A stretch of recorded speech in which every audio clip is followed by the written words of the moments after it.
Hi everybody.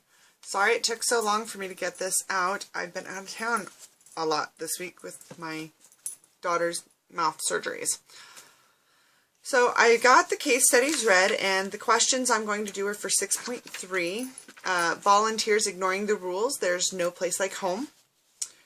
The first question is, if you were Tom, what would you do when you received Joe's phone call to take the family back?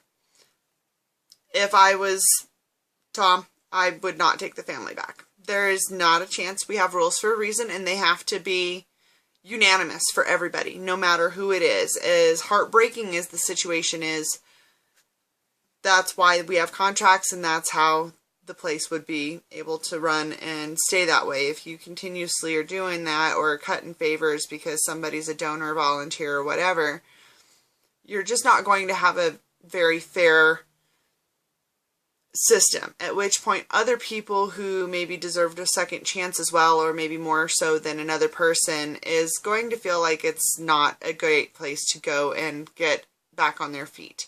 So if I was Tom, I would not bend. It would be, sorry, contract broken, not taking the family back. Question 2 is, what policies, if any, should be in place to distinguish board members from other volunteers? I think there should be a very clear guideline in general.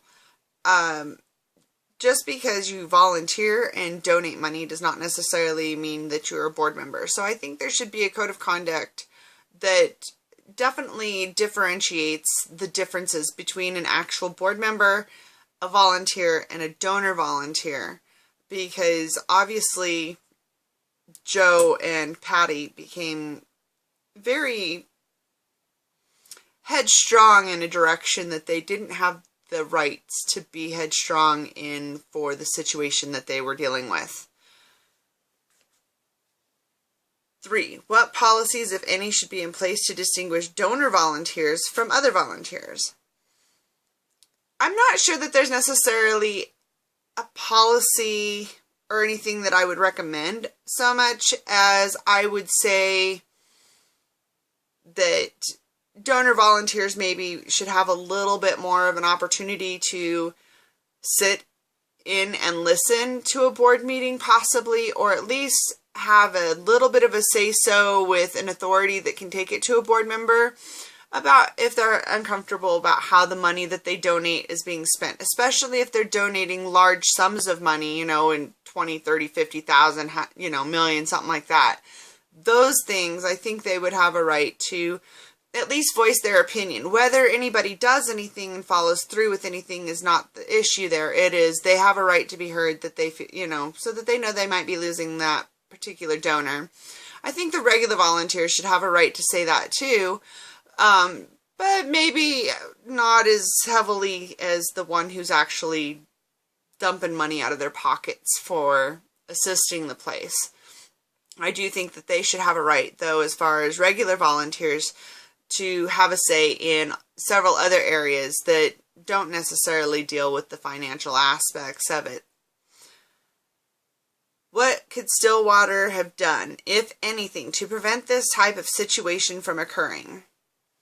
Obviously, they did not have a code of conduct or a rules and regulations guide, handbook of some sort to very clearly state that that was inappropriate behavior for Joe and Patty. They should have never invited that family in. They should not have made promises that are not theirs to make on those levels, because they're not the decision makers.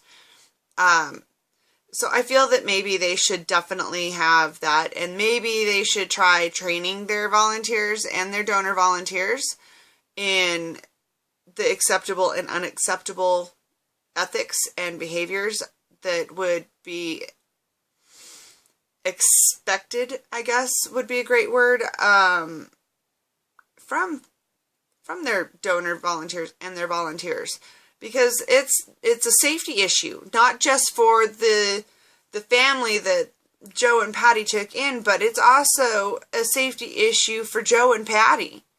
There's no guarantee that one or all people involved could potentially wind up hurt or any number of things. So I really feel that they needed to have a rules and regulations handbook and just something that very clearly dictates this is this and that is that, yes and no, and that would have probably, hopefully, prevented some of these issues, and hopefully prevented Joe and Patty from taking this family home. What volunteer management policies and codes of conduct would you recommend be adopted by nonprofit organizations? I think that all nonprofit organizations should have a mission statement, rules, regulations, codes of conduct, business ethic requirements, the same as any regular business, because even though it's not for profit, it's still a business. It's there to do good, and you need to have guidelines, and the people who are donating their time need to have those guidelines in place as well. It is not a free-for-all. I also still feel that there should be training, and there should be continued training, education on that, and refresher courses to make sure that everybody's still on track, still on the same page, still remembers what needs to be done in the event of one of any number of situations that could arise with that nonprofit. That way, people are always prepared, they're always set up to succeed and make the proper decisions that are expected and required of them to stay within the legal laws and keep everybody involved safe. So I think that those are some very big issues that need to definitely be addressed by nonprofit organizations. They should treat it a lot of times like a business as far as training, mission statements, and all of those things. That is my case study for the week. See you guys.